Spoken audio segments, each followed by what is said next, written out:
The opening scene features Jacob Stir, seasoned captain of a cargo ship. Having lunch, although the food looks delicious, he doesn't seem to have the appetite. We then see him talking to his chef, an elderly man named Habib. He tells Habib he has a stomachache. After asking a few questions, Habib tells him it may be the sea and that he is seasick, to which Jacob replies with the question, "Why are you not seasick? You've been at the sea for far longer than I have." Habib responds, "I'm married, and it helps." Jacob, who appears to be in his mid to late 30s, decides that it's time to get married. In the next scene, Jacob meets with a friend in a cafe, an Italian businessman named Kodor, who's not doing very well with his business lately.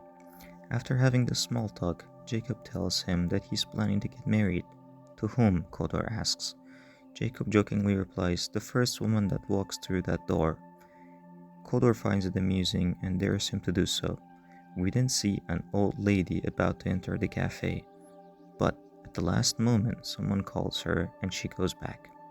Kodor laughs and tells Jacob, "You're a seaman. What if you're at the sea and your wife cheats on you?" Then he says ciao and leaves. That makes Jacob think.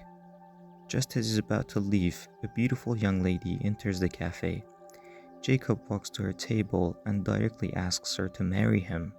The lady, whose name is Lizzie, finds this amusing. They started to have a chat and seem to be hitting it off. The scene then cuts to their wedding. At the night of their wedding, they are having dinner when Jacob suggests playing nude poker. Jacob loses the game. Our couple then get intimate and they have coitus. In the following morning, Jacob wakes up early and prepares to leave to the sea. He tells his now wife Lizzie he'll be back in 4 months. When he returns, the couple have fun around the city. They go dancing. Lizzie is impressed by Jacob's dancing skills. Then she takes him to a restaurant to introduce him to her friend Madame L'Orange. They chat over some drinks and have a great time. Jacob goes back to the sea again. In his ship, he meets up with his friend Kodor, who tells him he's planning on opening an oil company and asks Jacob to partner with him, to which he agrees. Upon seeing Kodor, Jacob can't help but think about what he said back at the cafe. What if your wife cheats on you when you're at the sea? The thought bothers him, so he goes to chat with his chef. He asks Habib if he misses home or his wife, to which he replies, he does, and that he has 3 wives, 2 younger ones and an old one. Habib, you rock star. Jacob asks, don't you ever worry that your wives may be unfaithful to you when you're away? Habib says they're behind locked doors and that his 92-year-old mother watches over them. In the next scene, Jacob is back on land and at a restaurant with his wife and her friends, where Jacob notices Lizzie being close with another man named Didin, but we're gonna call him Jerk. This fills Jacob with jealousy and anger, so the next day he confronts his wife about the young Jerk, asking her who he is. She says he's a writer and a good friend. There's nothing to worry about. We all know what that means. She says she knows he doesn't like the Jerk, but hopes he will eventually like him. This angers Jacob, and he says, do you want me to like your admirer? Lizzie responds by saying that he doesn't admire her. Jacob calls her a fool like a hen, if she believes that. This is their first argument, and Lizzie tells Jacob that he has changed. A few days later, Jacob is welcomed by the crew of an elegant passenger cruise ship. Turns out he has received an offer to be their new captain. One night, while Jacob is sleeping, there is a big fire on the ship that starts to damage its deck and put the lives of the crew and passengers at risk. Jacob's assistant suggests they should send an SOS signal and wait for help, but Jacob refuses, saying it would take a long time for anyone to find us, and orders his crew to go on full engine, traveling west, believing it's going to rain.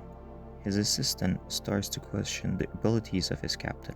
A few moments later, it starts to rain, and Jacob ends up saving everyone with his decision making, impressing everyone, including a young girl named Greta.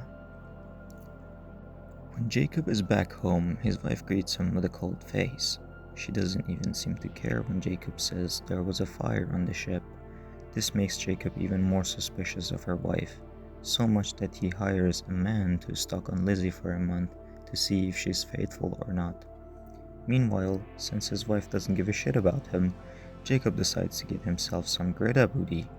Being the horny dude that he is, Jacob offers to have coitus in a nearby hotel. Greta refuses, saying, "You don't love me."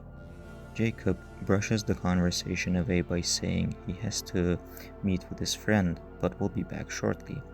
Turns out he's not there just for the booty, and that he's there to meet with Kodor, who seems to be doing really well with the oil company. He ends the meeting with Jacob shortly, saying he's busy and that he'll send his share later. After that, Jacob goes to a bar to drink a beer, totally forgetting about poor Greta in the rain. After 1 month, it turns out that Lizzie has been a faithful wife, when Jacob was not a faithful husband. He is relieved to hear this. He buys flowers for Lizzie. This makes her happy, saying, "This is the first time you buy me flowers." Just as she's looking for a vase, Jacob is having trouble with his lighter. He goes through Lizzie's purse for a lighter, but finds a flower and a ring instead.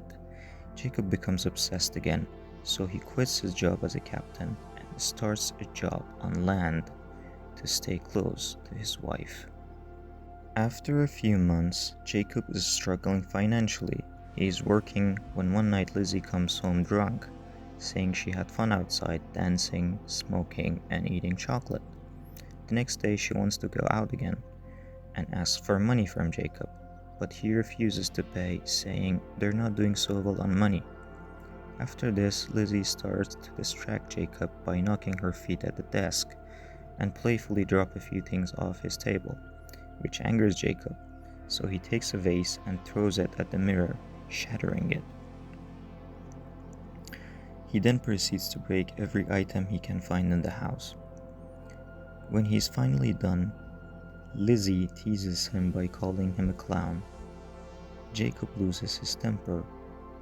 He walks up to her and starts choking her. A knock on the door stops him from killing the poor girl, although she has the attitude of a little bitch. At this point, Jacob has lost himself.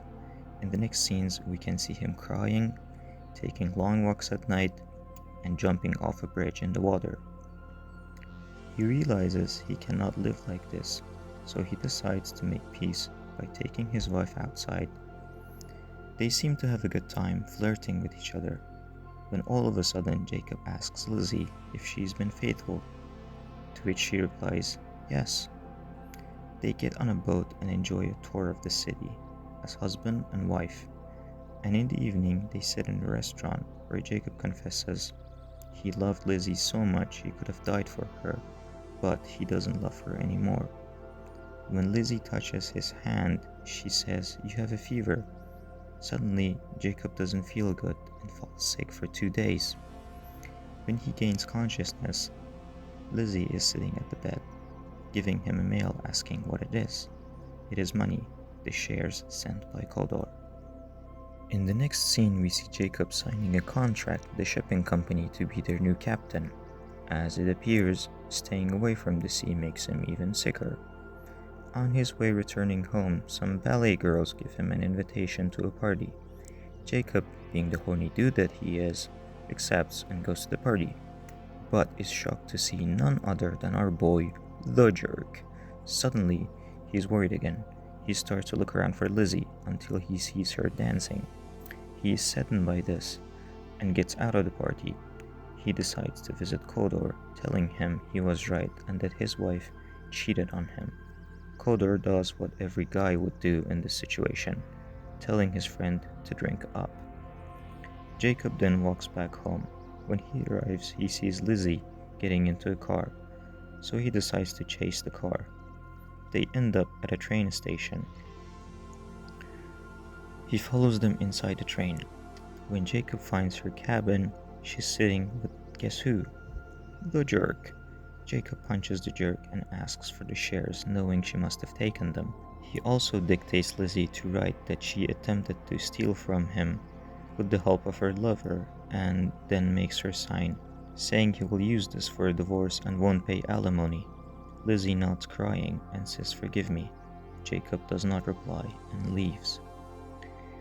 We then cut to 7 years later. Jacob is in Paris sitting in a cafe alone, catching the attention of hot girls since he's a Chad.